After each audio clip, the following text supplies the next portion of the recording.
Dako na tayo sa lungsod ng Quezon kung saan dinaraos po ang meeting de avance ng pambato ng Liberal Party. Naroon live si Sweden Venado. Sweden!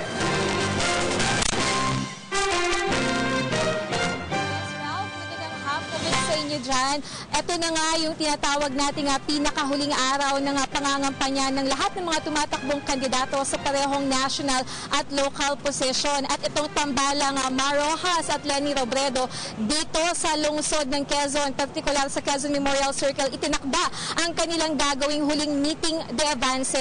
Ayon sa mga nakausap natin kaninang opisyal mula sa Pambansang Pulisya ng Pilipinas, as early as lunchtime ay nagsimula ng pumasok yung mga taga-suporta ng Partido Liberal at kaninang bandang alas 3 ng hapon, nagkaroon ng mga programa kagaya ng mga kantahan, sayawan. In fact, until now, ongoing pa rin yung concert na ginagawa dito sa may Quezon Memorial Circle. At alam mo, talagang pinupuno ng kulay dilaw itong Quezon Memorial Circle dahil bawat LP supporter ay talagang nakasuot ng mga yellow t-shirt. At Ralph, mamayang alas 7 ng gabi ay inaasahan naman nating darating ang panauhing pandaral ng Partido Liberal. Of course, walang iba kundi si Pangulong Benigno S. Aquino III para naman magbigay ng kanyang mensahe. Samantala, Ralph, matapos humarap sa media at inanunsyo kagabi ni LP Standard Bearer Mar Rojas na hinihingi niya yung pagsasanib pelsa ng mga kapwa niya pa presidential candidate sa pagkapangulo nga upang tiyaking hindi mananalo si Davao Mayor Rodrigo Duterte.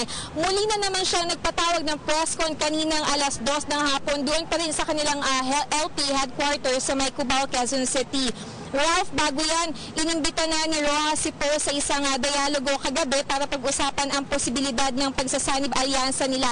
Bagamat sinabi ni Po na bukas ito sa pakikipagdialogo, iniginiit niya nga wala naman siyang balak umatras na sa presidential race. Sa press ko naman ngayong hapon, ipinaliwanag ni Rojas na isinapubliko niya ang imbitasyon kay Po para na rin sa transparency. Ginawa niya umano ito alang-alang sa demokrasya ng bansa. Ito ay sa kabila ng diktatura ang maaaring mangyari sakaling magwagi si Duterte na nanguna sa pinakahuling survey ng Social Weather Station.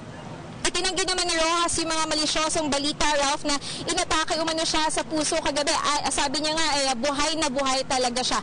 At Ralph, panghuli na lang, no, sabi ni Mar Rojas, iginiit niya at nilinaw niya na tuloy ang laban. At maya-maya lamang ay antabayan na natin ang pagsisimula na nga ng meeting de avance ng Liberal Party dito sa lungsod ng Quezon. Yan muna ang latest mula dito sa Quezon Memorial Circle para sa Telebisyon ng Bayan. Ako si Sweden Venado. Maraming salamat, Sweden Venado.